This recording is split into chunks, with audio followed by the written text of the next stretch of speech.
O cheiro de terra molhada e mofo era o perfume da casa de Léo.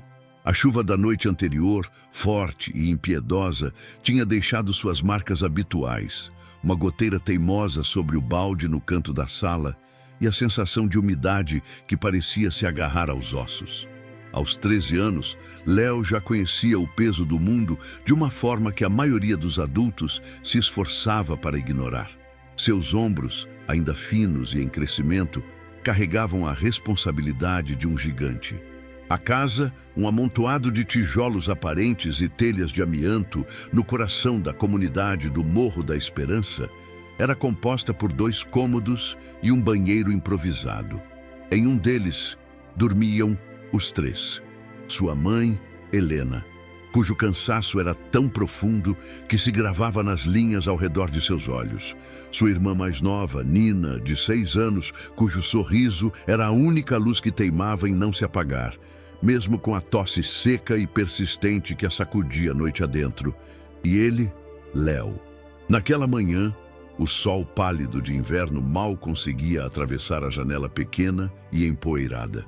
Léo já estava de pé, em silêncio, para não acordar a mãe, que chegara tarde da faxina no hospital.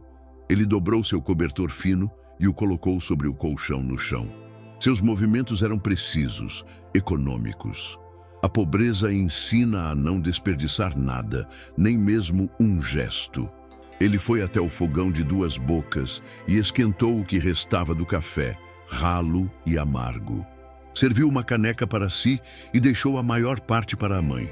Ao lado do fogão, em uma caixinha de sapatos, estava seu único tesouro: um punhado de lápis de cor, gastos até o limite, e um bloco de papel amarelado que ganhara de uma professora no ano anterior. Era ali que Léo fugia. Enquanto o café esfriava, ele pegou um lápis e, na última folha limpa do bloco, começou a desenhar. Não desenhava a sua realidade. Não havia goteiras, paredes mofadas ou pratos vazios em seus traços. Léo desenhava o que queria que o mundo fosse. Desenhava Nina correndo em um campo de girassóis, com as bochechas coradas pelo sol e não pela febre. Desenhava sua mãe sentada em uma varanda, lendo um livro, com as mãos descansadas no colo, sem os calos e as feridas do sabão em pó e da água sanitária. A ponta do lápis dançava no papel. Ele tinha um talento nato, uma capacidade de capturar a alma das coisas com uma precisão que desafiava sua idade e sua falta de instrução formal. O dom de Léo era um segredo, uma pequena chama que ele protegia do vento cortante da sua vida. Léo! A voz fraca de Nina o chamou do colchão ao lado. Ele escondeu o desenho rapidamente, como se fosse um crime. Oi, pequena. Já acordou? Tô com frio. Ela sussurrou, a tosse sacudindo seu corpo pequeno. Léo foi até ela e a cobriu melhor, sentindo a testa da irmã. Estava quente, quente demais. O pânico, um velho conhecido, apertou seu peito. Aquele xarope que o médico da UPA receitara havia acabado há 2 dias. Sua mãe receberia o pagamento da faxina apenas na semana seguinte. A febre de Nina não podia esperar. Fica quietinha, tá? Vou cuidar de você, disse ele, forçando um sorriso que não alcançou seus olhos. Quando Helena finalmente acordou, o desespero no rosto de Léo era evidente. Ela abraçou Nina, o corpo da filha queimando contra o seu, e as lágrimas que ela segurava com tanta força ameaçaram cair. Mãe, a gente precisa comprar o remédio, Léo disse, a voz firme, assumindo o papel de homem da casa que lhe fora imposto cedo demais. Eu sei, meu filho, eu sei, mas com que dinheiro? A voz dela era um sopro de derrota. O que eu tinha deu para comprar o pão e o leite de ontem. Léo engoliu em seco. A imagem de Nina tremendo de febre era uma faca em seu coração. Ele pensou rápido, a mente infantil forçada a encontrar soluções de adulto. Lembrou-se de ter ouvido uns garotos mais velhos falando sobre ganhar um dinheiro fácil no centro da cidade, carregando sacolas, vigiando carros. Era perigoso. Sua mãe sempre o alertara, mas o desespero era maior que o medo. Mãe, eu vou no centro, consigo uns trocados. O suficiente para comprar o xarope. Eu sei o nome, tá anotado no papel da receita. Helena olhou para o filho. Viu a determinação em seus olhos castanhos, a mesma determinação que ela via no espelho todas as manhãs. Como podia dizer não? Como podia negar a única chance, por mais remota que fosse? Tome cuidado, Léo. Pelo amor de Deus, tome cuidado. Fique longe de confusão. O mundo lá fora não é bom para gente como nós. Ela o ajudou a vestir sua melhor roupa. Uma calça jeans remendada nos joelhos e uma camiseta que já fora azul, agora desbotada para um tom de céu doente. Entregou-lhe as únicas moedas que tinha, o suficiente para uma passagem de ônibus de ida. A volta, ele teria que conseguir. Ao descer as vielas do morro, Léo sentia o peso de cada passo. O cheiro de esgoto a céu aberto se misturava ao cheiro de pão assando em alguma padaria distante. Era um mundo de contrastes cruéis. Dentro do ônibus lotado, ele se sentia invisível, um vulto magro espremido entre corpos apressados e indiferentes. O shopping center era como um planeta diferente. O ar era gelado e perfumado. O chão brilhava tanto que refletia as luzes ofuscantes do teto. Pessoas bem vestidas caminhavam com sacolas coloridas, rindo, falando em seus celulares.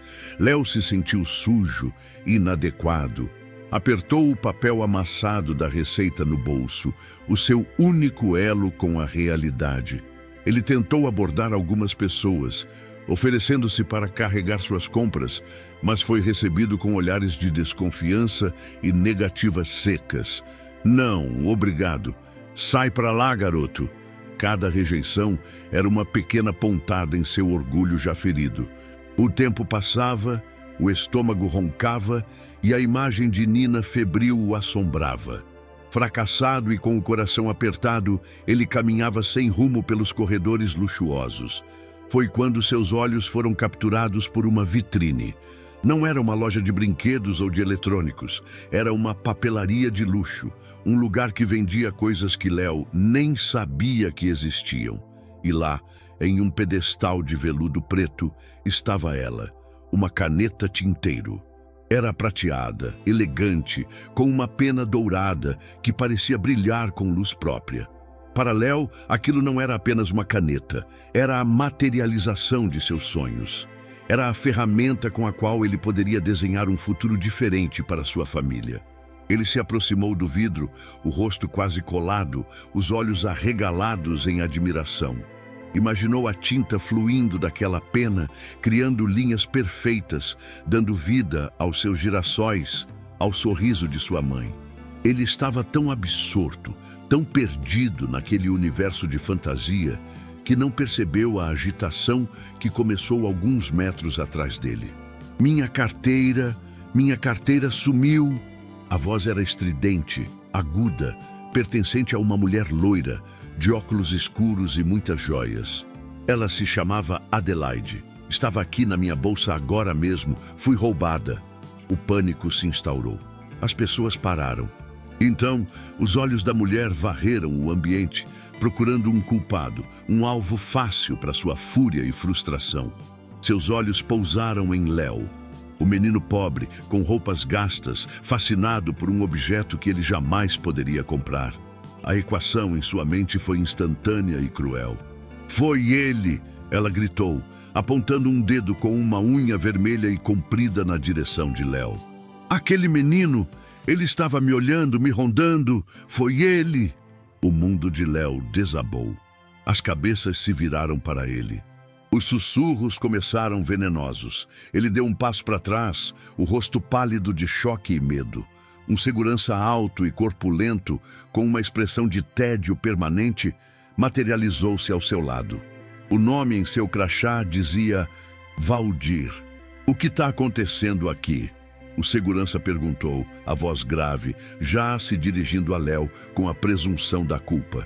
Ele roubou minha carteira, Adelaide insistiu, a voz beirando a histeria. Não, não fui eu! A voz de Léo saiu embargada, um fio de som em meio ao tumulto. Eu juro, eu só estava olhando a vitrine. O segurança, Valdir, agarrou o braço de Léo com uma força desnecessária. A humilhação queimou o rosto do menino. Vamos esvaziar esses bolsos, moleque, agora! Com as mãos trêmulas e sob o olhar julgador de dezenas de estranhos, Léo tirou o que tinha. O papel amassado da receita. As poucas moedas que sua mãe lhe dera. Nada mais. Nenhuma carteira. A mulher bufou impaciente. Ele deve ter escondido em algum lugar ou passado para um comparsa. Esses pivetes agem em bando. O segurança, contrariado por não encontrar a prova do crime, mas sem querer desautorizar a cliente rica, apertou ainda mais o braço de Léo. Você vai vir comigo. Vamos ter uma conversinha em um lugar mais reservado. Não, por favor, eu não fiz nada, Léo implorou, as lágrimas finalmente escorrendo por seu rosto. Minha irmã está doente, eu só vim tentar arrumar um dinheiro para o remédio dela, eu juro. Suas súplicas eram inúteis. Para aquela multidão, ele já estava condenado. Valdir o arrastou pelos corredores, ignorando os soluços do menino. Passaram por portas automáticas e entraram em um corredor de serviço frio, cinzento, que cheirava a produto de limpeza. A opulência do shopping ficara para trás. Ali era o seu lugar, o lugar dos invisíveis. Ele foi empurrado para dentro de uma sala pequena e sem janelas. Havia apenas uma mesa de metal, 2 cadeiras e uma câmera de segurança no canto do teto. A porta se fechou com um clique que ecoou como uma sentença. Senta aí e não me enrola, rosnou Valdir. Onde você escondeu a carteira? É melhor falar agora. Vai ser pior para você se a polícia chegar.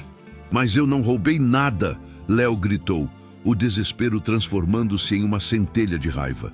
Por que ninguém acredita em mim? Naquele momento, a porta se abriu novamente. Não era a polícia.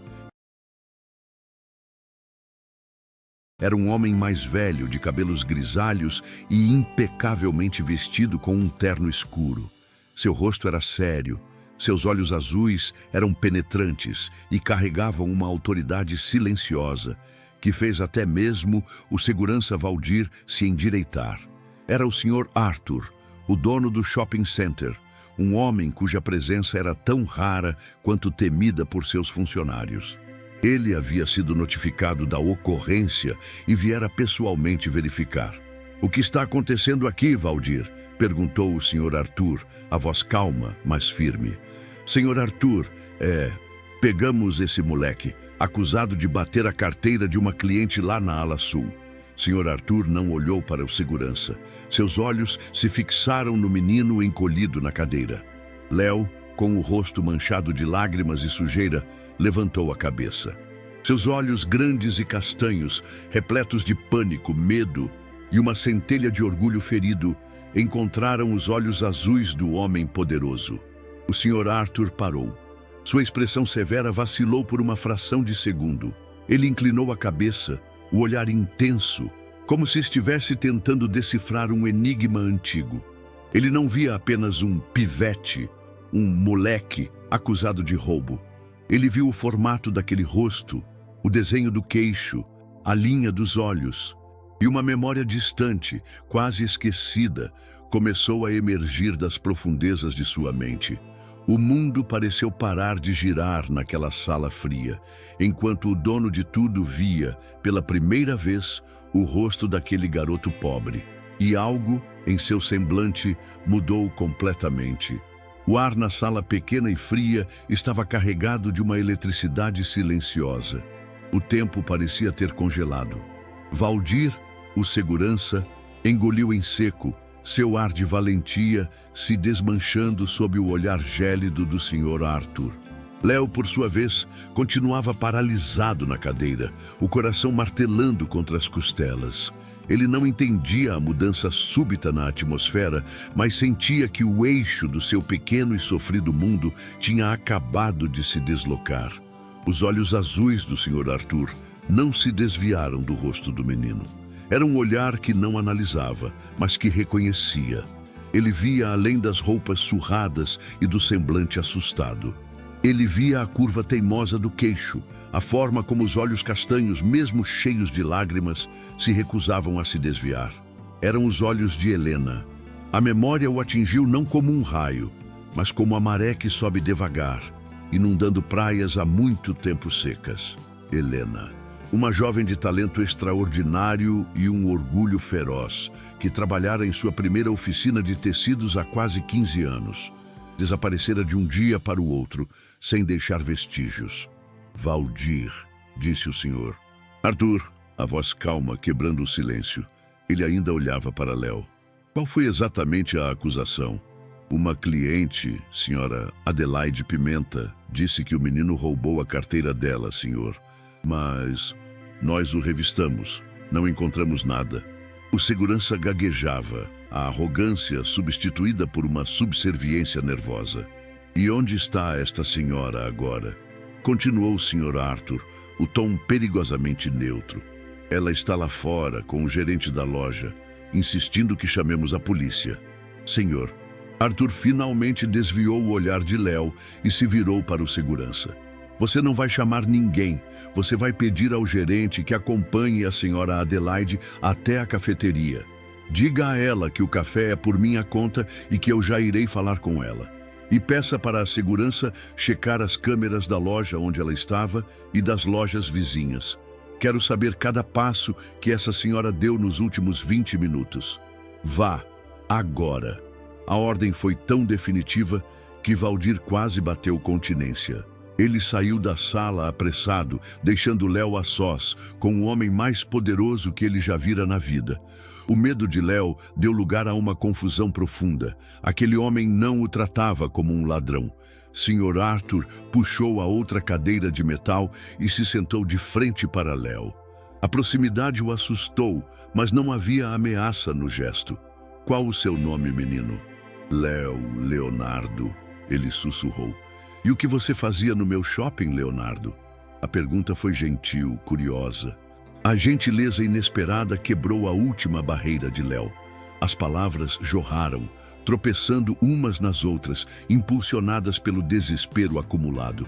Minha irmã, ela tá doente, com febre. O xarope acabou e minha mãe só recebe semana que vem. Eu vim tentar ganhar um trocado, carregando sacola, qualquer coisa. Mas ninguém quis. Eu juro, senhor, eu nunca roubei nada na minha vida. Eu só parei para olhar a caneta na vitrine. Ela era bonita. Enquanto falava, ele tirou do bolso o papel amassado da receita, como se aquele pedaço de papel fosse a prova de sua inocência, o atestado de suas boas intenções. Sr. Arthur pegou o papel. Seus olhos passaram pelo nome do remédio e pelo carimbo da UPA, do Morro da Esperança. Tudo se encaixava. A pobreza, a dignidade, a luta. As mesmas qualidades que ele vira em Helena tantos anos atrás. Sua mãe... Qual o nome dela, Léo? A pergunta pairou no ar. Léo hesitou por um instante, o velho instinto de proteger sua família falando mais alto. Mas os olhos do homem à sua frente transmitiam uma segurança que ele não sabia explicar. Helena, ele respondeu. O nome dela é Helena. O Sr. Arthur fechou os olhos por um breve momento, como se confirmasse para si mesmo uma verdade dolorosa e surpreendente. Helena. Então era isso. O filho de Helena. O nó em sua garganta era um misto de alívio e uma tristeza antiga. Ele se lembrava dela com uma clareza impressionante. As mãos ágeis, transformando retalhos em peças de arte, o olhar concentrado, a recusa em aceitar qualquer tipo de favor. Ela era a funcionária mais promissora que ele já tivera. E seu sumiço, um mistério que ele nunca conseguiu resolver. Nesse instante, seu celular vibrou. Era seu chefe de segurança. A carteira da senhora Adelaide havia sido encontrada. Ela a esquecera sobre o balcão de uma sapataria, 2 lojas antes da papelaria de luxo. A prova da inocência de Léo era irrefutável. Fique aqui, Léo, disse o Sr. Arthur levantando-se. Eu já volto. Ele saiu da sala e sua postura mudou. A calma deu lugar a uma autoridade glacial. Ele caminhou de volta para o corredor principal do shopping, onde senhora Adelaide, agora impaciente, o esperava. Ah, aí está você. Espero que tenham dado um jeito naquele marginalzinho, ela disse arrogante. Senhora Adelaide, começou o Sr. Arthur, a voz cortante como vidro. Sua carteira foi encontrada. A senhora a esqueceu na loja de sapatos, intacta. O rosto da mulher passou por várias cores. Bem, que alívio. Veja só, com a idade a gente fica esquecida. Não, senhora, interrompeu Arthur. A senhora não ficou esquecida. A senhora foi negligente. E pior, foi cruel. A senhora acusou publicamente um menino inocente. O humilhou e quase arruinou a vida dele por um preconceito mesquinho. Este shopping tem uma política de tolerância zero com dois tipos de pessoas: ladrões e gente como a senhora. O menino que a senhora acusou é meu convidado. Já a senhora está convidada a se retirar e a não voltar mais. A mulher ficou boquiaberta, o queixo caído. O gerente da loja e o segurança Valdir olhavam para o chão, querendo desaparecer. Humilhada na frente de todos, Adelaide pegou sua bolsa e saiu pisando duro, vermelha de raiva e vergonha. Sr. Arthur então se virou para Valdir. Quanto a você, passe no RH amanhã. Você não tem o discernimento necessário para trabalhar com o público, está demitido. O segurança empalideceu, mas não ousou dizer uma palavra. A justiça fora feita, rápida e implacável. Quando o Sr. Arthur voltou para a sala, Léo estava exatamente como o deixara, encolhido e confuso. Acabou, Léo. Provaram que você não fez nada. Um suspiro de alívio tão grande escapou do peito de Léo que ele sentiu tontura. Era como se um peso de 100 quilos tivesse sido tirado de suas costas. Sr. Arthur se aproximou e colocou a mão no ombro do menino. O gesto era paternal, protetor. Ele tirou a carteira do bolso, pegou algumas notas de R$ 100 e as colocou na mão de Léo. Não! Léo recuou assustado. Eu não posso aceitar. Pode sim e vai, disse Arthur, firme, mas com bondade. Isso não é esmola. Considere um adiantamento, um pagamento por um serviço que você ainda vai me prestar. Agora vá. Vá comprar o remédio da sua irmã. E compre comida também. Sua mãe não deve ter comido nada o dia todo. Ele então pegou um cartão de visitas de seu paletó e o entregou a Léo. Dê isso para a sua mãe. Diga a ela que Arthur a encontrou e que eu preciso muito falar com ela.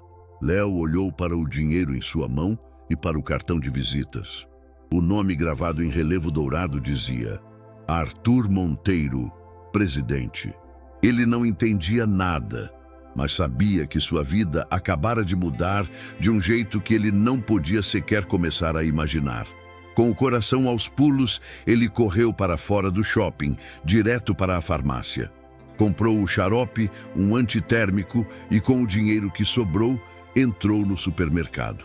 Comprou pão, leite, queijo, presunto, frutas e até uma pequena barra de chocolate para Nina. Pela primeira vez na vida, ele não precisou olhar os preços. A volta para casa foi diferente. O ônibus não parecia mais tão opressor. As pessoas não pareciam mais tão indiferentes. Léo se sentia diferente.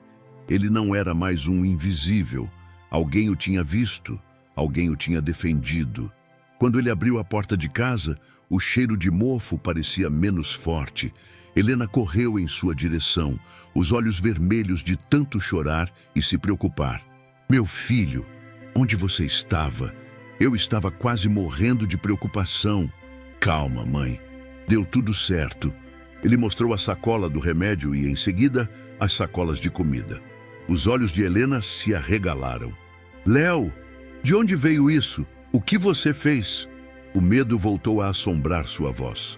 Léo a acalmou e, enquanto preparava um remédio para Nina, que dormitava febril, ele contou toda a história.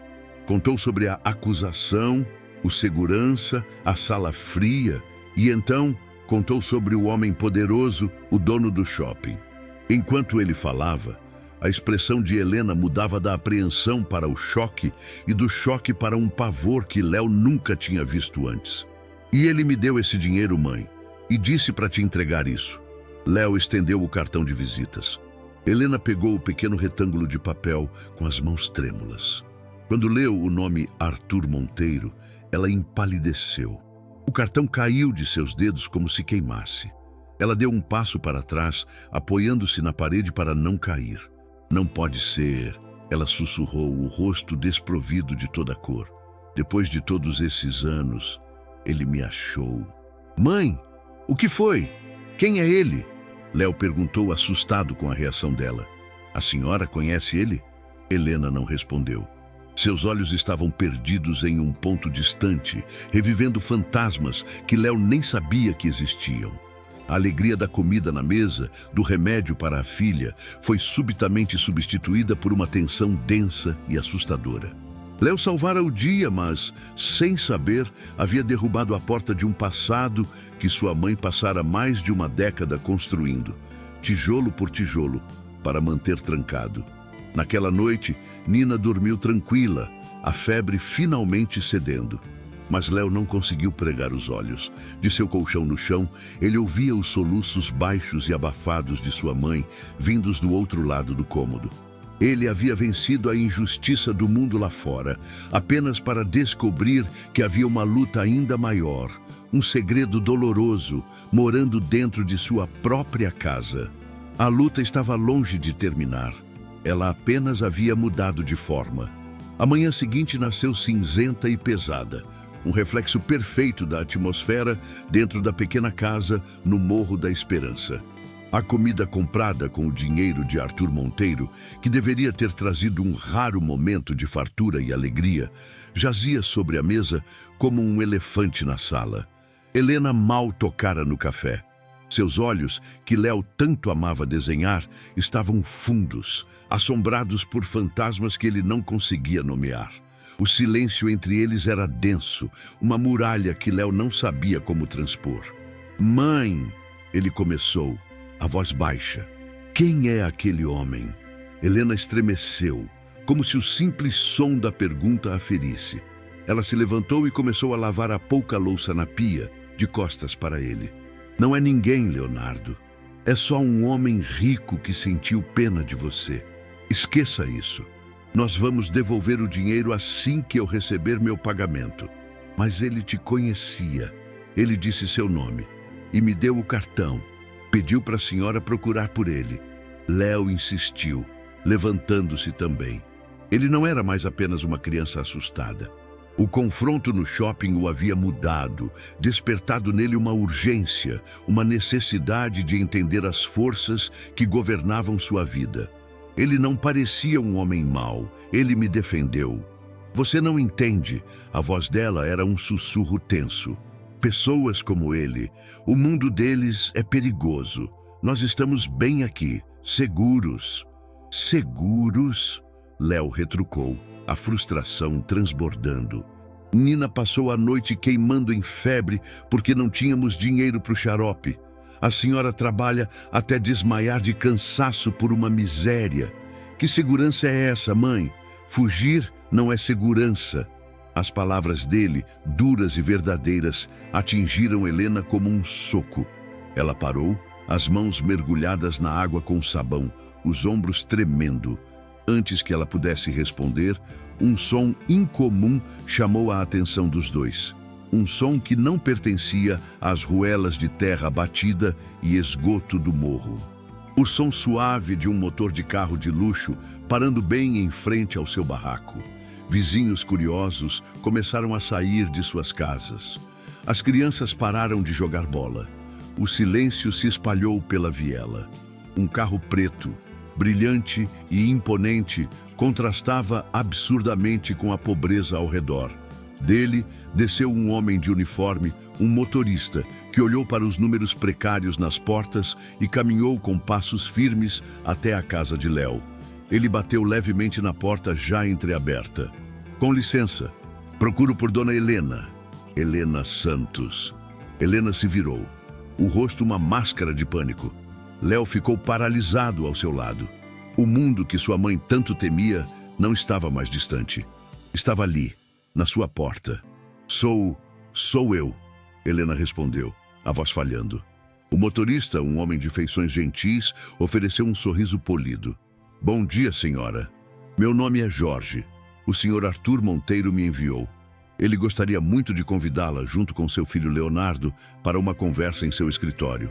Ele disse que é um assunto de extrema importância e de interesse da senhora. Jorge estendeu um envelope branco e selado.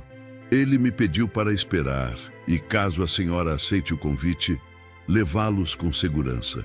A oferta era irrecusável e, ao mesmo tempo, aterrorizante.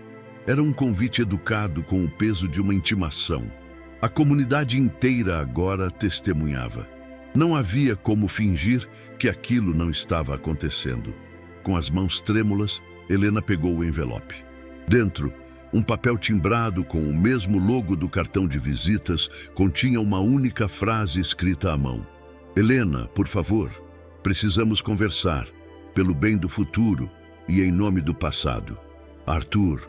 Aquele bilhete, a caligrafia que ela reconheceria em qualquer lugar, derrubou a última de suas defesas. As lágrimas que ela segurava desde a noite anterior finalmente vieram, silenciosas e amargas. Ela se sentou na cadeira, derrotada. Léo se ajoelhou ao seu lado, o coração doendo ao ver o sofrimento da mãe. Mãe, o que está acontecendo? Me conta, por favor. Eu preciso entender. Respirando fundo, como quem se prepara para mergulhar em águas geladas, Helena começou a falar. As palavras saíram lentas, enferrujadas pelo desuso. Ela contou a Léo sobre um tempo que ele não conhecia. Um tempo em que ela não era uma faxineira cansada, mas uma jovem cheia de sonhos. Seu avô era alfaiate, Léo. Ele me ensinou tudo. O toque dos tecidos, a mágica de transformar um pano liso em algo com forma, com vida. Eu era boa, muito boa.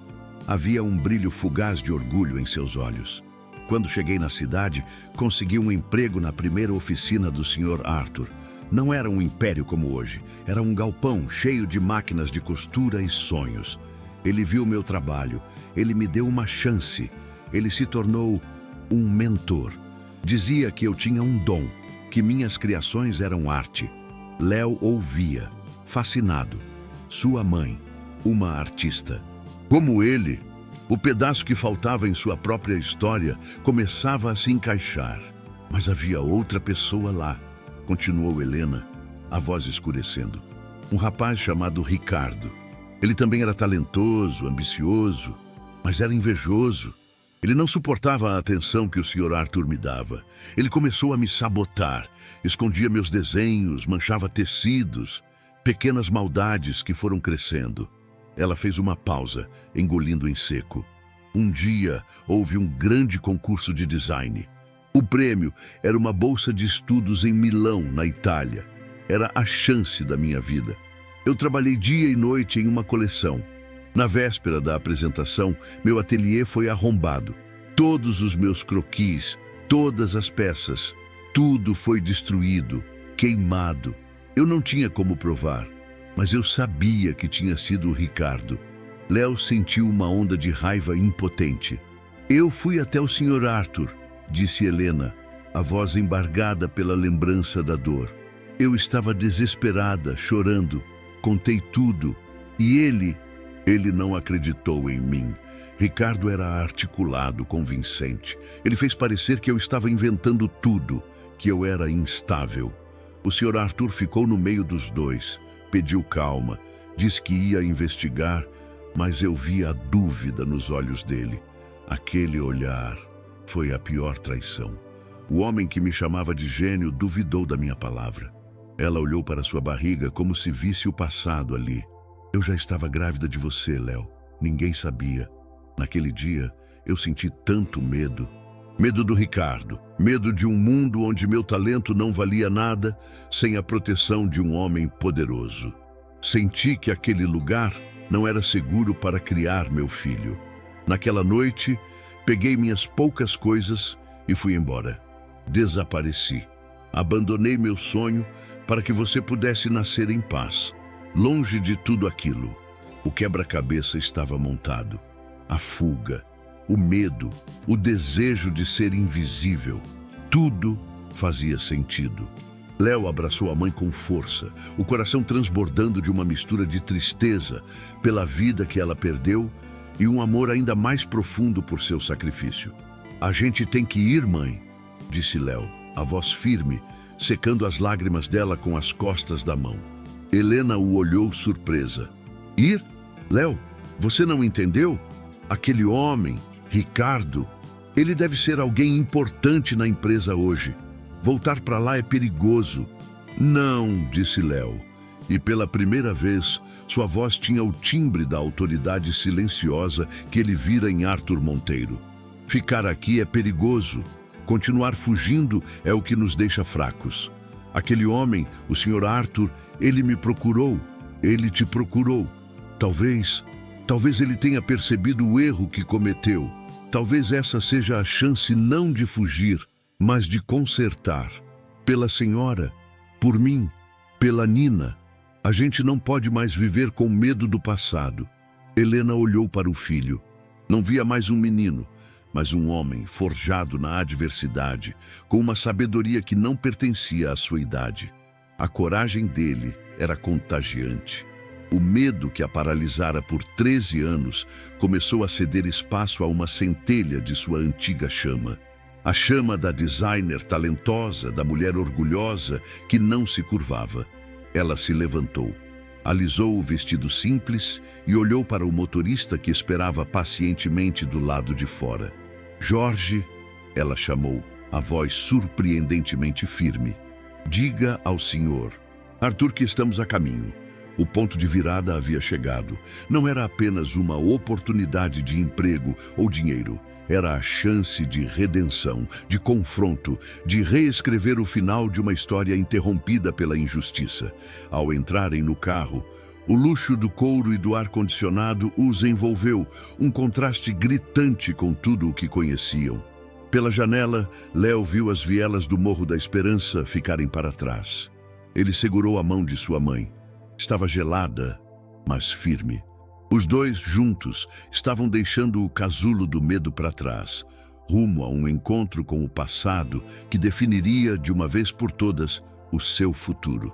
Com prazer, a engrenagem do destino começa a girar mais rápido, impulsionando Léo e sua mãe para o centro de uma tempestade de ambição e segredos.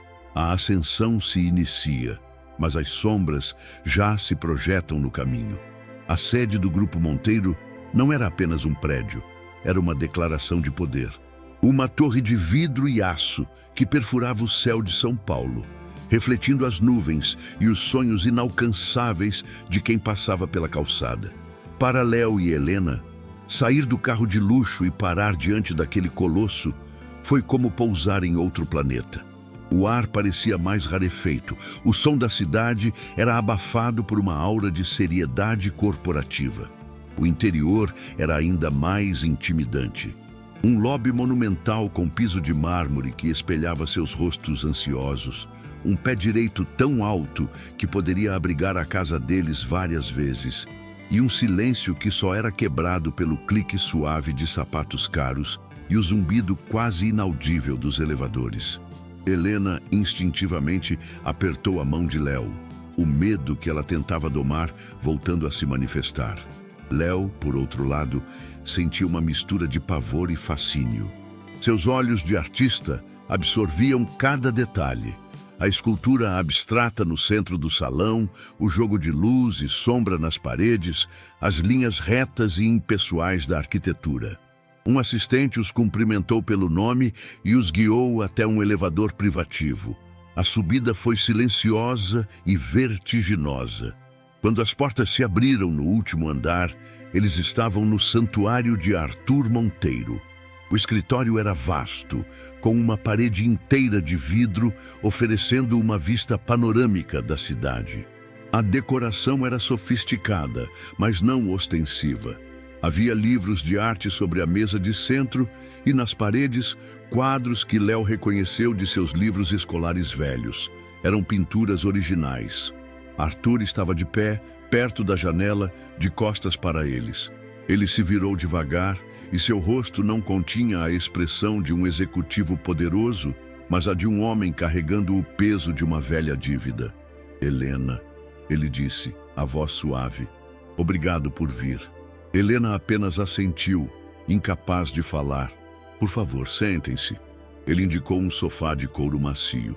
Eu imaginei essa conversa muitas vezes ao longo dos anos. E em todas elas, eu começava com um pedido de desculpas. Ele se sentou na poltrona à frente deles e olhou diretamente nos olhos de Helena. Eu falhei com você. Eu era mais jovem, mais focado no crescimento da empresa do que nas pessoas que a construíam.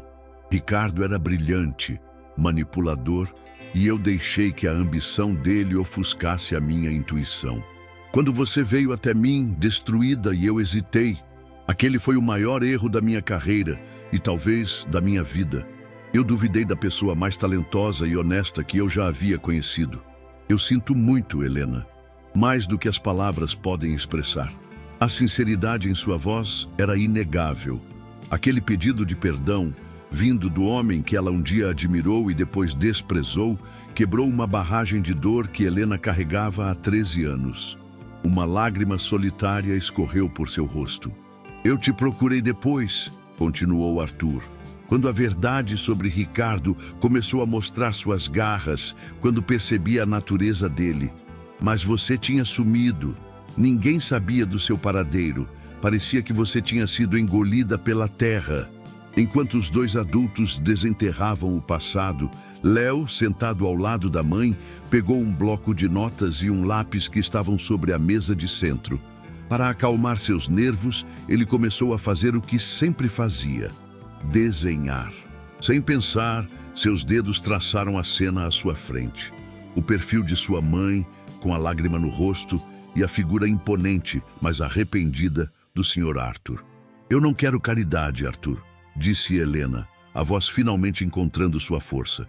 Agradeço a ajuda que deu ao meu filho, mas não posso aceitar. Não é caridade, interrompeu Arthur. É restituição e é um investimento. Helena, o Grupo Monteiro se tornou um gigante, mas perdeu parte de sua alma no caminho. Tudo virou produção em massa, tendências passageiras. Eu quero resgatar a nossa origem, a arte, o trabalho manual, a exclusividade. Eu quero criar uma nova divisão, a linha essência, e quero que você seja a diretora criativa. Helena ficou atônita. Eu estou há mais de uma década longe de uma máquina de costura, Arthur. Eu limpo chão de hospital. Você não limpa chão. Você é uma artista que foi forçada a limpar chão? Ele corrigiu com gentileza. O talento não morre, Helena. Ele adormece. Eu te darei todas as ferramentas, a melhor equipe, os melhores tecidos, liberdade total para criar. Foi nesse momento que o olhar de Arthur caiu sobre o bloco de notas no colo de Léo. O menino, envergonhado, tentou esconder o desenho, mas Arthur se inclinou para a frente. Espere, deixe-me ver. Léo, hesitante, entregou o bloco. Arthur olhou para o desenho. Era um esboço rápido, mas a captura da emoção, a precisão das linhas, a composição, era genial. Ele viu o sofrimento no rosto de Helena e o peso do arrependimento em sua própria figura, tudo capturado em poucos traços de lápis. Ele olhou de Léo para Helena e de volta para Léo. É o mesmo fogo, sussurrou Arthur, maravilhado. O mesmo dom. Ele tem os seus olhos, Helena, e as suas mãos. Ele se virou para Léo. Você é um artista, garoto. Um grande artista. Léo corou, o maior elogio que já recebera vindo do homem mais poderoso que conhecia. A oferta de Arthur então se expandiu. A proposta é para a família. Helena, você aceita liderar a linha Essência? E Léo, eu quero te oferecer uma bolsa de estudos integral na melhor escola de artes da cidade. E nas horas vagas você será o aprendiz oficial da sua mãe. Aprenderá o ofício, trará seu olhar novo para a marca. O que me dizem? Era um sonho tão grande e impossível que parecia uma miragem. Olhando para o filho, para o talento inegável que ele possuía e que corria o risco de ser desperdiçado na pobreza, Helena encontrou sua resposta. Não era apenas por ela, era por ele, pelo futuro dele.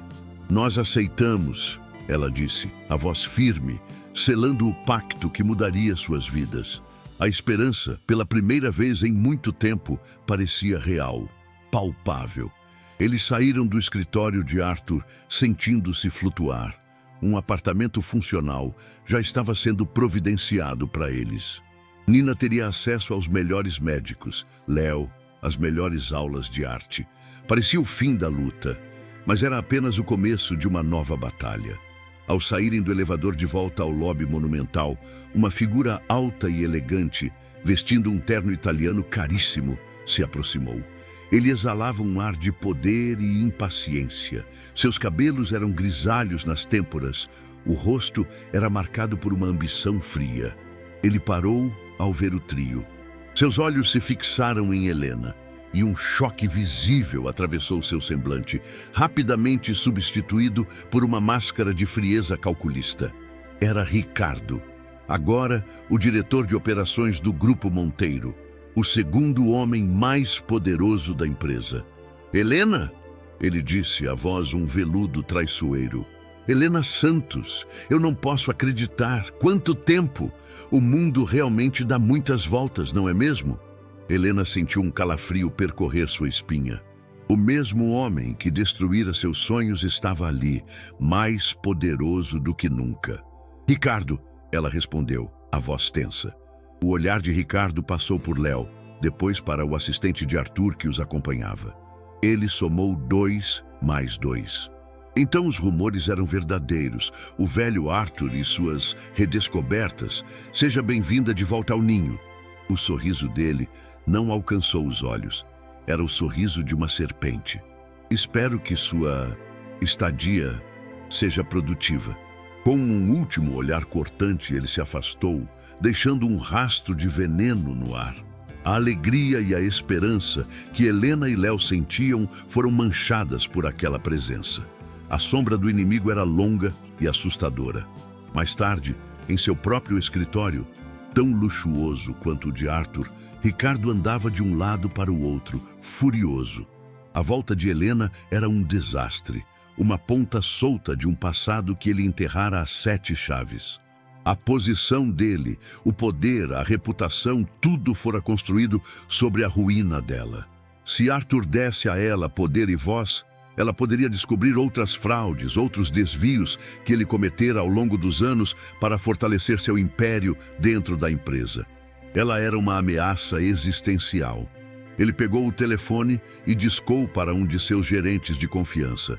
Marcos, aquela nova linha essência que o Arthur inventou, quero que você supervisione pessoalmente a alocação de recursos para ela.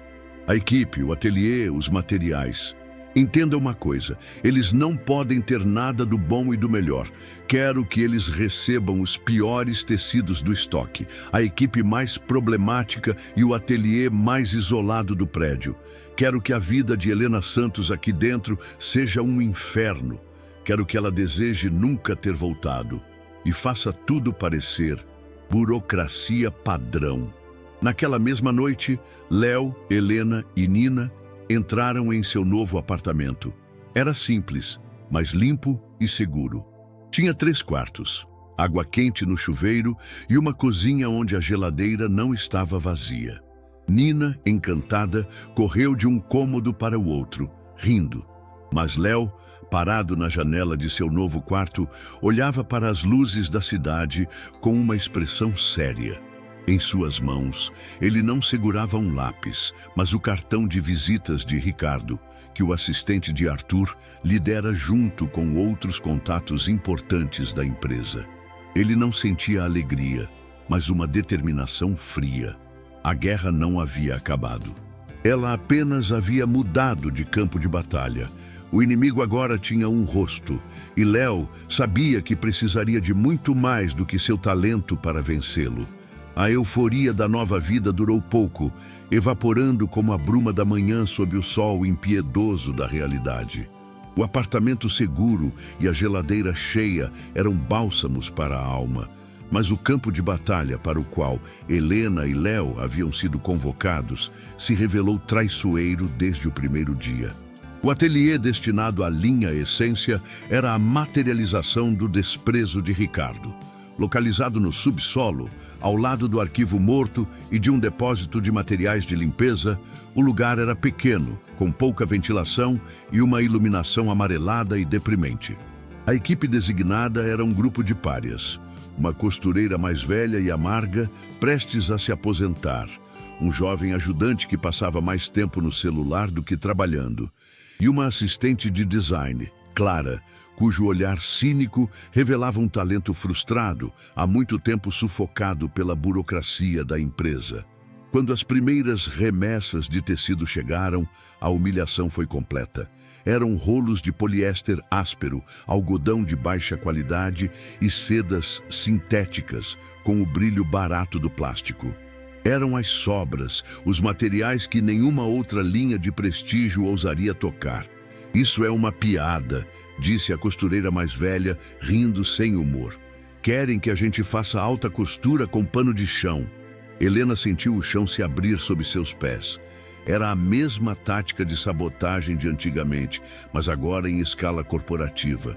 Por um momento, a vontade de desistir, de pegar seus filhos e fugir novamente, foi avassaladora. Mas então, ela olhou para Léo.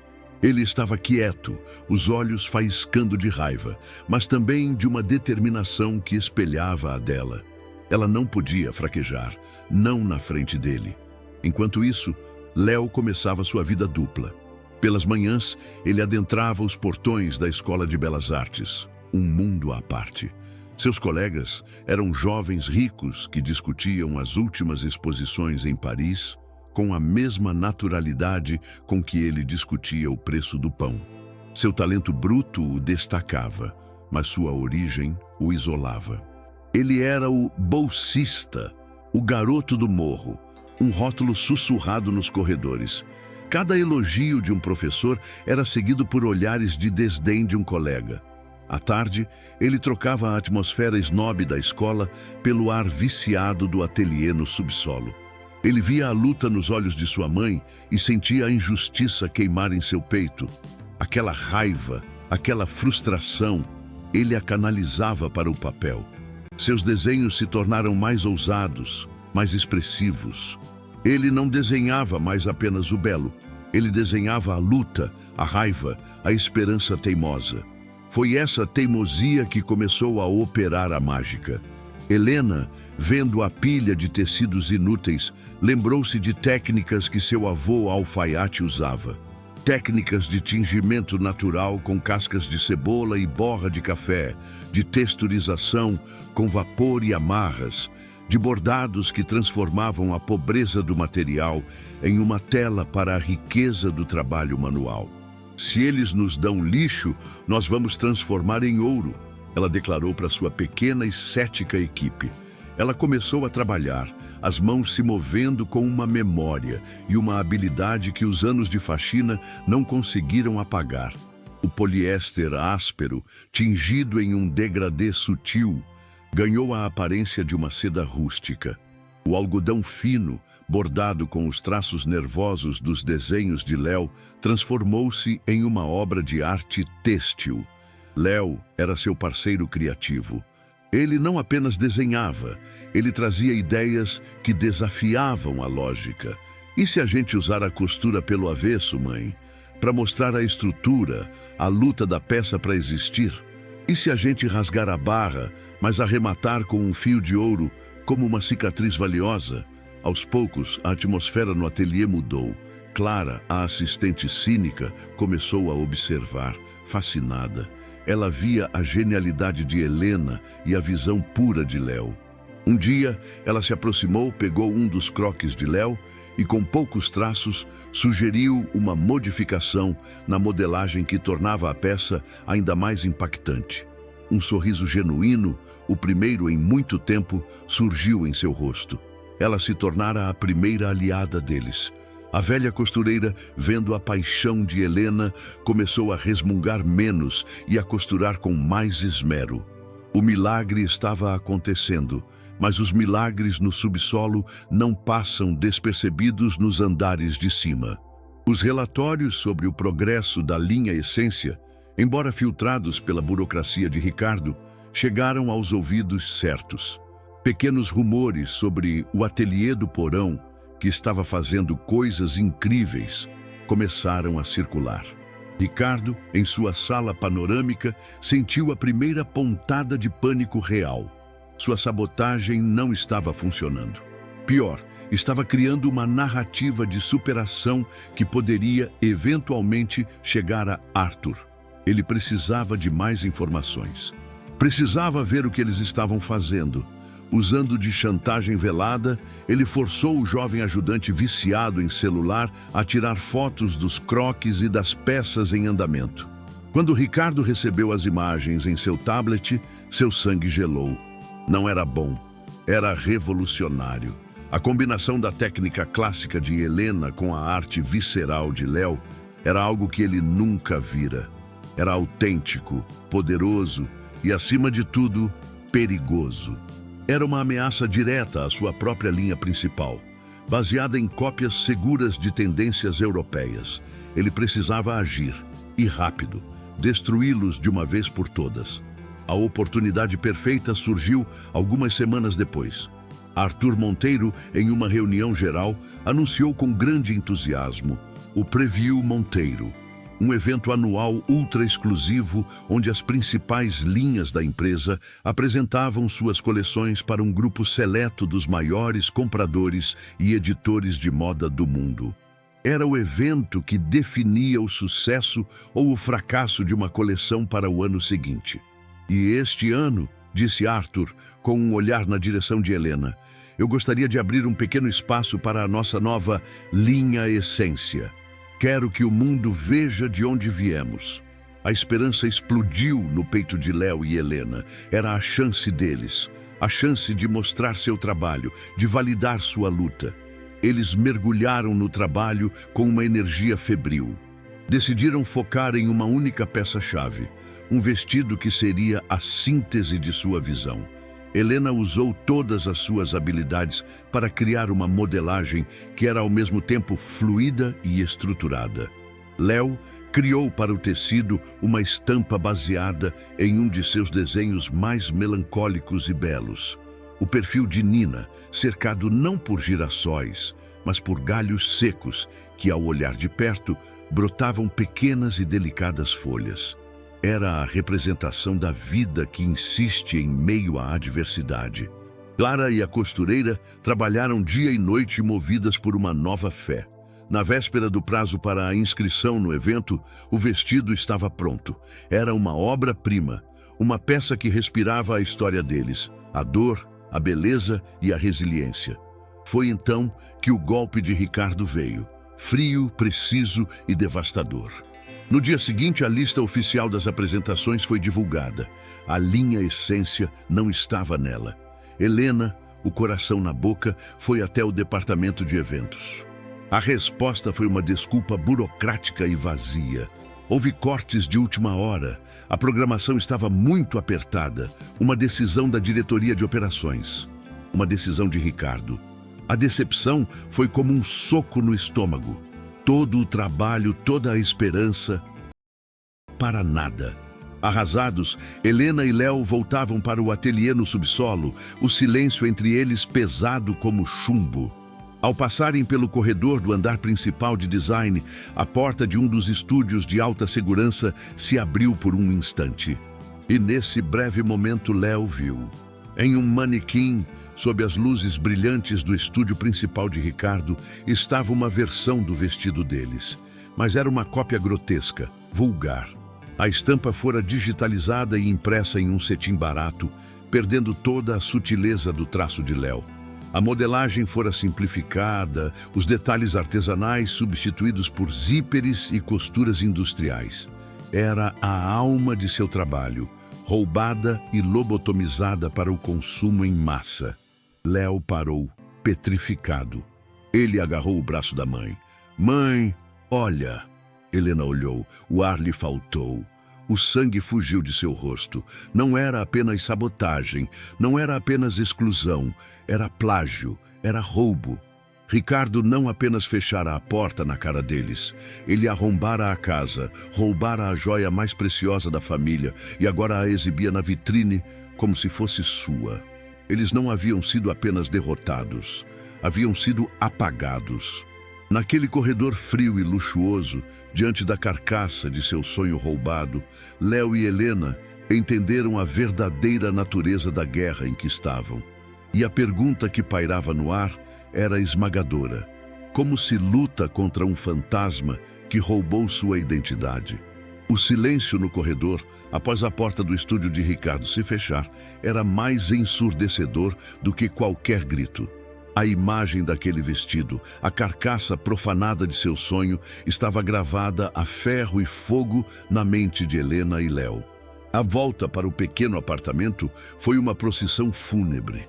A esperança que florescera com tanto custo fora arrancada pela raiz. Ao entrar em casa, Helena desabou. Não no sofá, mas no chão, como se suas pernas não pudessem mais sustentar o peso de mais uma derrota, de mais uma traição. Esta era infinitamente pior que a primeira. Daquela vez, ela era uma jovem sonhadora. Agora, ela era uma mãe que havia ousado sonhar novamente, apenas para ver esse sonho ser roubado e desfigurado na frente de seu filho. Eu não devia ter voltado, Léo. Ela soluçou, o corpo tremendo. Eu não devia, o erro foi meu, achar que as coisas podiam ser diferentes, que a gente podia pertencer àquele mundo. Ricardo venceu, ele sempre vence. Vamos embora daqui, amanhã mesmo, antes que ele nos destrua por completo. Léo olhou para a mãe, encolhida no chão, e sentiu uma dor aguda. Mas por baixo da dor, uma nova emoção, dura e fria como o aço, tomava forma. Não era desespero, era fúria, uma fúria límpida e concentrada. Ele se ajoelhou ao lado dela, mas não para consolá-la com palavras vazias. Não, mãe, ele disse, a voz surpreendentemente calma e firme, a voz de um general antes da batalha. Fugir é o que ele quer, é o que ele espera que a gente faça. Foi por isso que ele fez questão que a gente visse o vestido, para nos quebrar, para nos fazer correr. Se a gente fugir agora, ele vence para sempre. Não só hoje, mas há 13 anos também. Helena levantou o rosto manchado de lágrimas. Mas o que podemos fazer, meu filho? Acabou. O desfile é em 2 dias. Eles têm o nosso design. Nós não temos nada. Nenhuma plataforma, nenhuma voz. A gente cria uma, respondeu Léo. Se eles não nos dão um palco, a gente constrói o nosso. Naquele momento, a campainha tocou. Era Clara, a assistente de design. Seus olhos estavam vermelhos de raiva. Eu vi, ela disse, entrando sem ser convidada. Eu vi o que aquele monstro fez. Ele pegou as fotos que aquele idiota do Jonas tirou e mandou a equipe dele copiar. Eu sinto muito. Eu devia ter imaginado. A presença dela, a sua indignação compartilhada, foi a primeira faísca de luz na escuridão. Não foi sua culpa, Clara, disse Helena, a voz fraca. É assim que ele joga. Pois então, a gente tem que aprender a jogar o jogo dele, disse Léo, levantando-se. E foi então, no meio daquela sala pequena, com sua mãe derrotada e sua única aliada desolada, que a ideia o atingiu. Uma ideia louca, suicida e absolutamente perfeita. A gente não vai embora, a gente vai ao desfile. Helena e Clara o olharam como se ele tivesse perdido o juízo. A gente vai invadir, continuou Léo, os olhos brilhando com uma intensidade febril. Não com gritos ou acusações, com arte. Ele roubou nossa peça, mas não pode roubar nosso talento. Vamos criar algo novo, algo que só a gente pode fazer. E vamos mostrar, no meio do evento dele, um desfile protesto, uma intervenção. O plano era insano, mas na insanidade dele havia uma centelha de gênio. Havia a única chance que eles tinham. Clara foi a primeira a entender. O cinismo em seu rosto deu lugar a uma admiração chocada. É arriscado. A segurança vai nos expulsar em segundos. Então precisamos de segundos, disse Léo. Segundos que ninguém nunca vai esquecer. Começou ali a mais improvável das conspirações. O apartamento da família se transformou em um ateliê de guerrilha. A mesa da sala de jantar virou a mesa de corte. A pequena Nina, sentindo a urgência no ar, ajudava como podia, organizando carretéis de linha e entregando alfinetes, sua presença silenciosa, um lembrete constante do porquê eles estavam lutando. Clara se tornou a estrategista. Usando sua credencial de funcionária, ela conseguiu a planta do local do evento, os horários, as brechas na segurança. Depois do desfile do Ricardo, ela explicou, apontando para um mapa. Há uma pausa de 5 minutos para os convidados se moverem para a próxima sala. A passarela fica vazia, é a nossa janela. Mas o que eles iriam mostrar? Não tinham tecidos, não tinham dinheiro. Foi então que Helena, inspirada pela coragem do filho, se reergueu. Ela não era mais a vítima. Ela era a artista, a criadora. Vamos usar o que eles nos deram, disse ela, os olhos recuperando o antigo fogo. Vamos usar o lixo deles.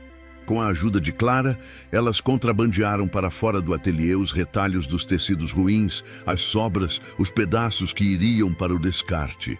Nas mãos de Helena, aqueles fragmentos começaram a ganhar vida. Léo, por sua vez, teve uma visão.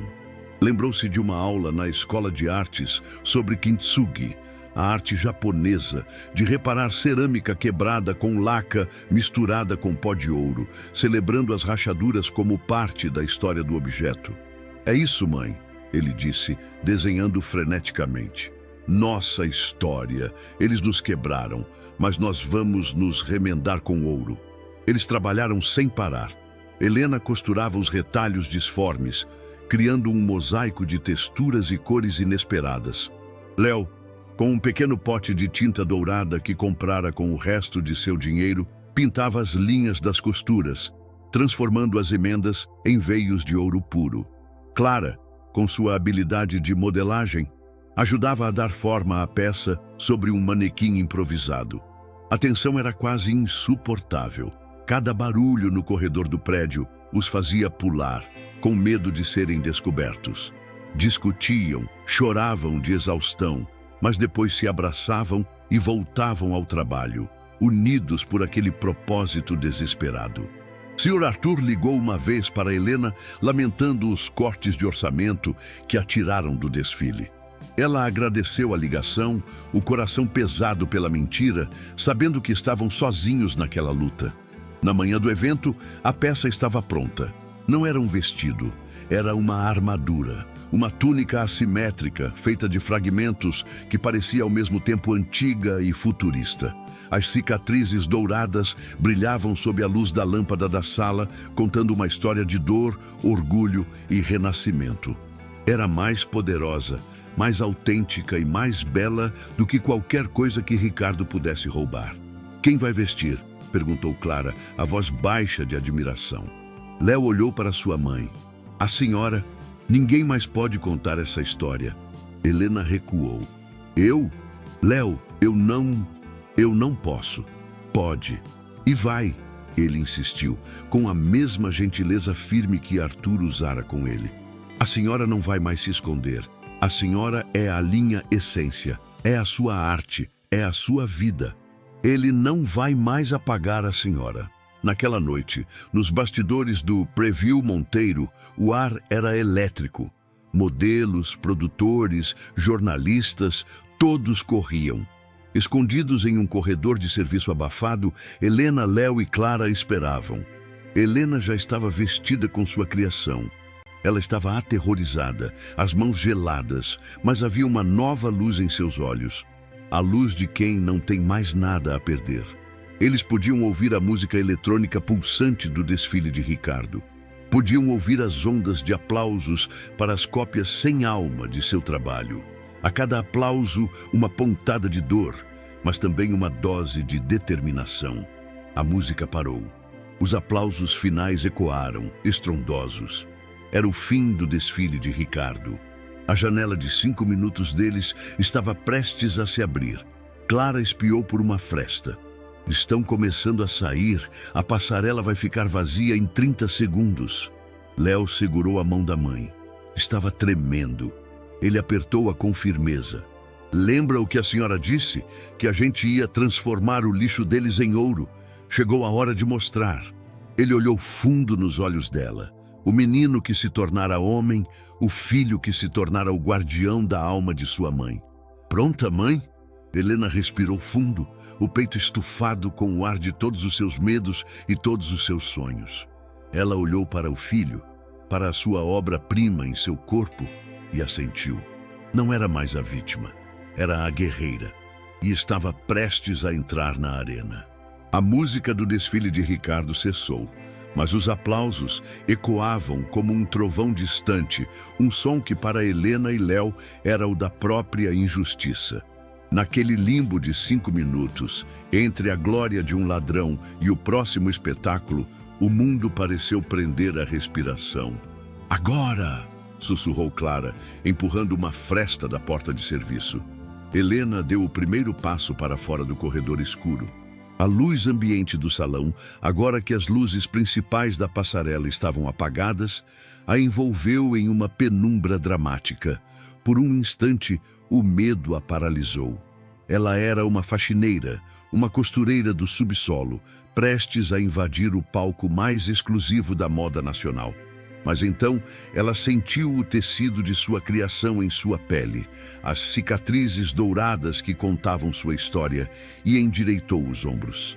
Com a dignidade de uma rainha exilada reclamando seu trono, ela começou a caminhar. Sua entrada foi um ruído no sistema. Um técnico de som franziu a testa. Um jornalista, que guardava seu tablet, parou e ergueu os olhos. Um grupo de convidados VIP, que se dirigia lentamente para a saída, parou, confuso. Quem era aquela mulher? Não era uma modelo profissional. Seu andar era real, pesado de propósito. E a roupa que ela usava não se parecia com nada que eles tinham visto. Então, a música começou. Escondido atrás de uma coluna perto da mesa de som, Léo apertou o play em seu celular. Uma melodia solitária e melancólica de um violoncelo encheu o salão. Era a música que sua mãe cantarolava enquanto costurava, uma peça que seu avô amava. A música era pura alma, um contraste chocante com a batida eletrônica e impessoal do desfile anterior. Agora, todos os olhares estavam fixos em Helena. Eles viam o vestido, viam a colcha de retalhos de tecidos pobres, transformados em algo nobre. E viam as costuras, as emendas, pintadas em ouro. A história era visual, instantaneamente compreendida em um nível visceral. Não era moda, era arte. Sr. Arthur, que estava em um lounge privativo perto da saída, conversando com um comprador de Milão, ouviu a música e se virou. Seu queixo caiu. Ele viu Helena, a quem ele pensava estar arrasada em algum canto, caminhando em sua passarela como se fosse a dona dela.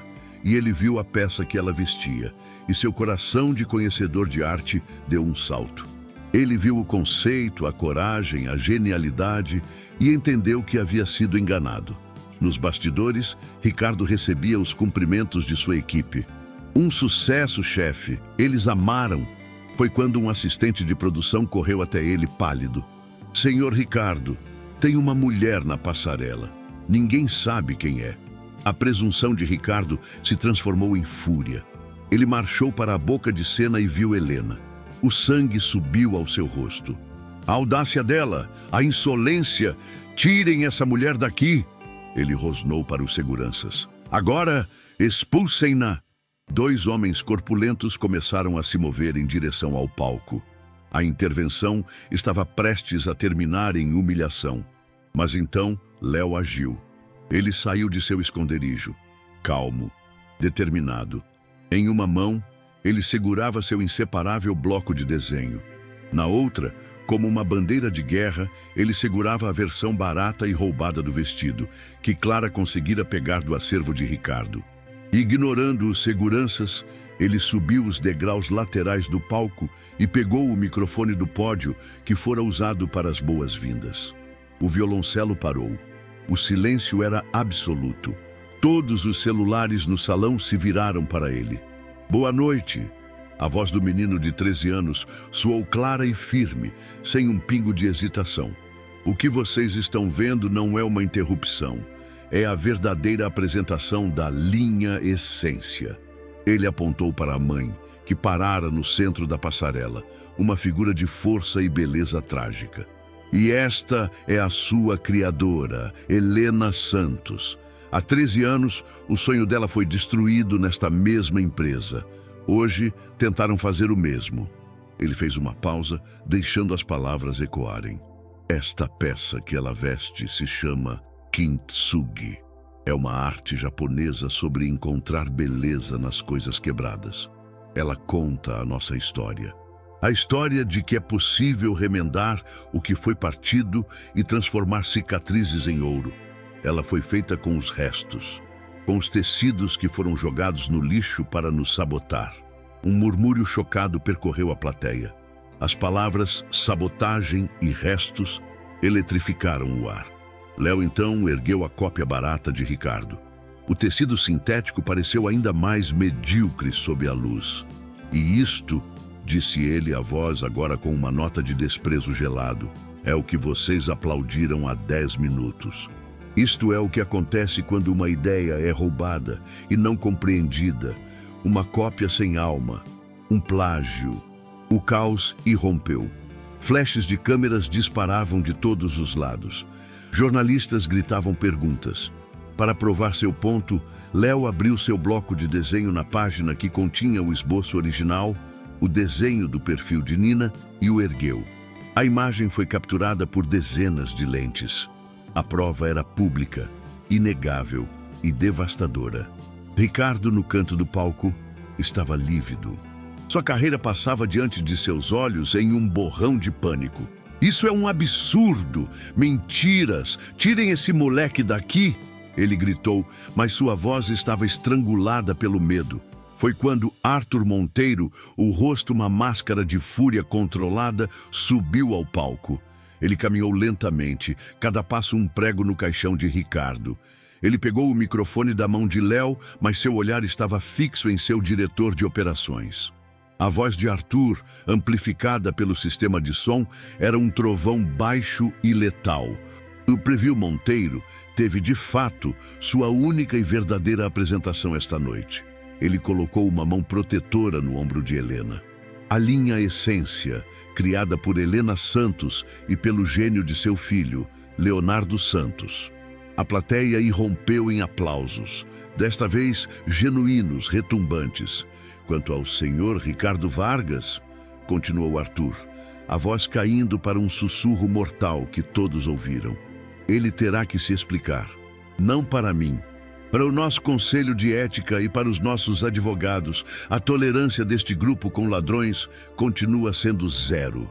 Ricardo tentou recuar, virar-se, fugir, mas 2 seguranças, agora seguindo o comando silencioso de Arthur, bloquearam seu caminho. O caçador se tornara a caça. Seu rosto, antes arrogante e poderoso, era agora a patética imagem da derrota. Em meio ao pandemônio de flashes e perguntas, Helena finalmente se permitiu respirar. As lágrimas que vieram não eram de dor, mas de libertação. Ela se virou e abraçou Léo com força, ali no meio da passarela. O seu filho, seu salvador, seu herói.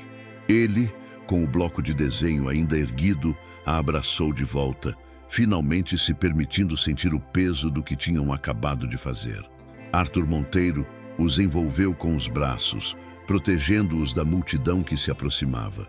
Venham, vamos sair daqui, ele disse, a voz cheia de um arrependimento e uma admiração que valiam mais do que qualquer contrato.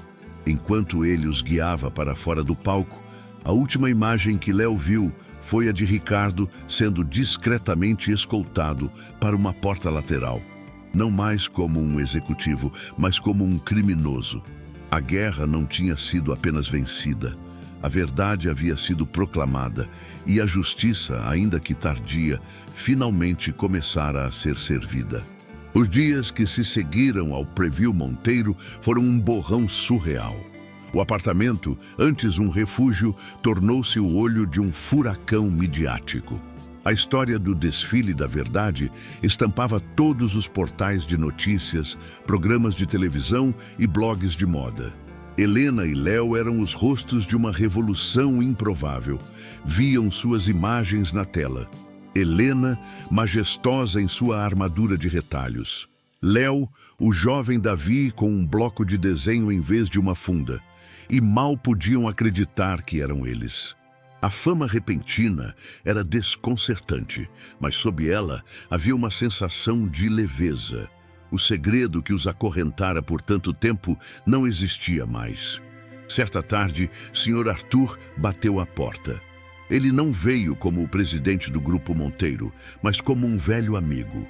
Trazia uma caixa de doces para Nina e um olhar que continha o peso e o alívio de uma era que se encerrava. Sentado à mesa da cozinha, ele lhes contou o desfecho. Ricardo Vargas fora demitido sumariamente. O escândalo do plágio foi apenas a ponta do iceberg. A investigação interna que se seguiu revelou anos de fraudes, desvios de verbas e uma rede de assédio moral que ele construíra para manter seu poder. Ele enfrentava agora múltiplos processos judiciais, tanto da empresa quanto de ex-funcionários que, encorajados pela atitude de Helena, decidiram quebrar o silêncio. A ruína de Ricardo era total, sua carreira e reputação desintegradas. A justiça, quando finalmente se moveu, foi avassaladora. Ele não os apagou, disse Arthur, a voz embargada. Ele apenas adiou o inevitável. O talento de vocês é uma força da natureza. Cedo ou tarde, ele encontraria a luz. Foi então que ele lhes apresentou o futuro. Não era um pedido, mas uma reestruturação. A linha Essência não seria mais um projeto de subsolo, mas uma marca de prestígio do grupo, com Helena como sua diretora criativa e sócia minoritária. Ela teria o maior e mais iluminado ateliê do prédio, a equipe que quisesse, começando com Clara, promovida a chefe de design, e um orçamento que lhe permitiria sonhar sem limites. O vestido Kintsugi, sua armadura de batalha, seria a primeira peça do novo acervo histórico da empresa, um símbolo eterno de sua nova alma. Para Léo, a proposta foi igualmente transformadora. Sua bolsa de estudos estava garantida, mas ele não seria mais apenas um aluno. Arthur anunciaria a criação da Fundação Santos, uma instituição financiada pelo Grupo Monteiro para apoiar jovens artistas de comunidades carentes, com Léo como seu primeiro conselheiro e inspiração.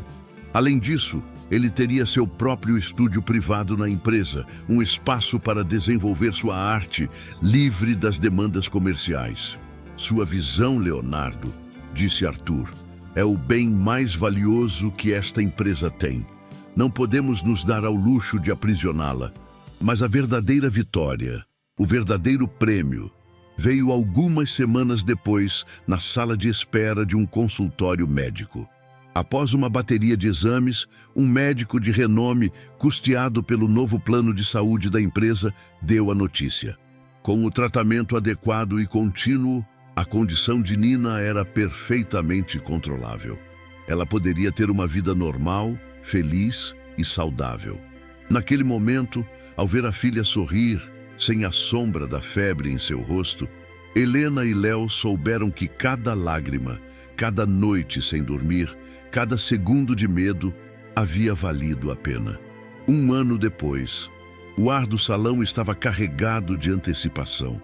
O evento mais aguardado do calendário da moda não era em Paris ou Milão, mas ali em São Paulo.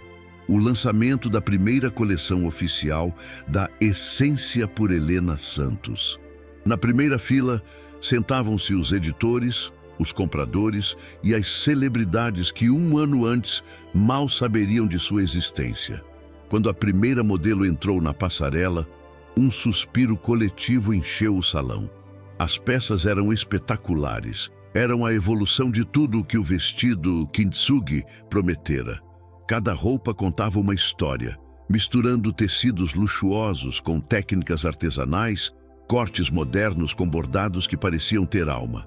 Era uma coleção sobre força, sobre renascimento.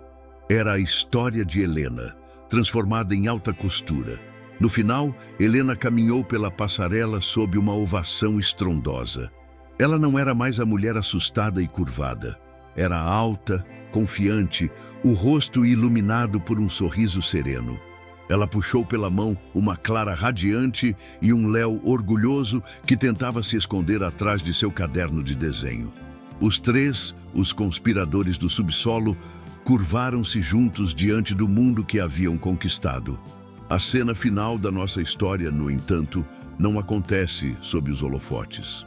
Acontece numa tarde de domingo, meses depois, no quintal de uma casa simples mas confortável, com um pequeno jardim, onde Nina, agora com 7 anos e as bochechas coradas de saúde, corria atrás de borboletas.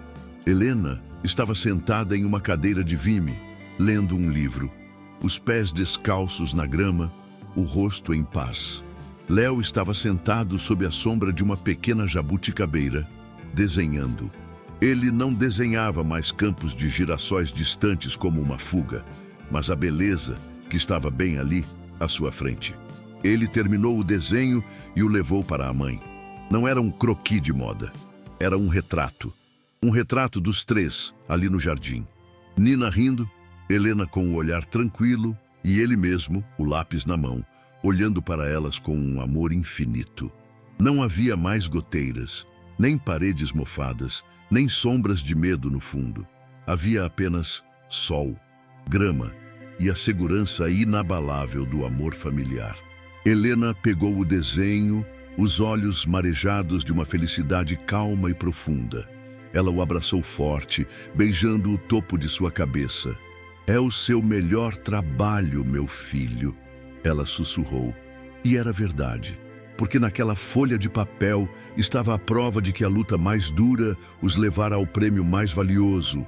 Não o sucesso ou o reconhecimento, mas a simples e extraordinária paz de estarem juntos, inteiros e finalmente em casa. As cicatrizes haviam se tornado a parte mais bonita de sua história, banhadas para sempre em ouro. Agora eu quero saber se você gostou dessa história. E quero saber de qual cidade ou estados você está assistindo. Se curtiu a história, já deixa aquele like no vídeo, se inscreve no canal e ativa o sininho para ver mais histórias como essa todos os dias.